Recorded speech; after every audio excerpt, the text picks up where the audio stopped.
প্রথম উঠলাম এই এয়ারপোর্টের এখানে কিন্তু পার্কিং দিতে হয়।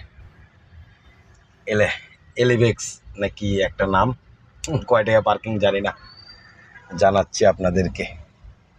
লাইনে থাকুন। 80 টাকা সম্ভবত পার্কিং।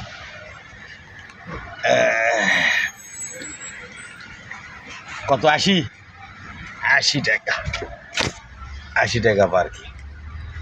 প্রথম উঠলাম, কোনোদিনও উঠিনি, আউশ করে উঠলাম। মাঝে মধ্যে এটা কিন্তু এয়ারপোর্টের সাথেই, দেখছেন, মাঝে মধ্যে টাকার দিকে তাকাতে হয় না।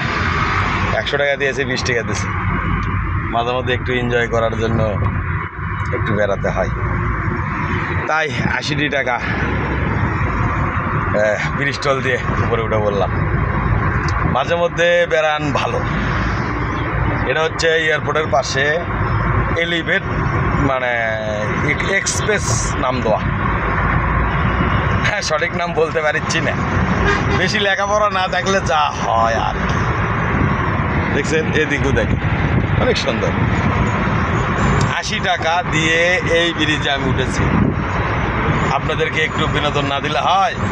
80 টাকার যদি অন্তত 1 টাকা হলেও ফেসবুক থেকে পাই তাহলেও সার্থক। তাও তো 1 টাকা আগে এলো, কি বলেন দর্শক? কিন্তু তাহলে 1 টাকা আগে এলো না?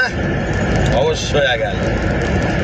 তা সবাই বেশি করে ফেসবুকের কাজ করবেন, ইনশাআল্লাহ সফলতা আসবে। সফলতা আমাদেরকে কেউ আটকাতে পারবে না। সফলতা সবাই পাবে ইনশাআল্লাহ, কেউ আগে কেউ পরে। এই যে টিকিট, আমরা যারা কন্টেন্ট ক্রিয়েটার হিসেবে কাজ করতেছি, আমরা যে কোনো জায়গায় যাব, সেখানকার ভিডিও ছবি সংগ্রহ করব। এটাই হচ্ছে আমাদের নিয়ম। আজকে ইনকাম হয়নি, কালকে হবে, কালকে হয়নি পরশু হবে, পরশু হয়নি তরশু হবে। ধৈর্য হারা কখনোই যাবে না। এই জায়গাটা একটু আপনাদেরকে দেখাই। এটা কিন্তু অনেক সুন্দর, মর্মান্তিক জায়গা। দেখেন, জায়গাটি দেখতে কিন্তু অনেক সুন্দর লাগতেছে। পুরো রাজধানী, পুরো শহর, পুরো সব কিছু দেখা যাচ্ছে এবং খুব সুন্দরভাবে যাইতেছে। আমি কিন্তু যাব শান্তিবাগ যাব, ঢাকা শান্তিবাগে যাচ্ছি। কোথায় নেমে দিবে জানি না, যাচ্ছি, দেখা যাক। দর্শক, মাঝে মধ্যে এনজয় করতে হয়। আচ্ছা, ভালো থাকবে।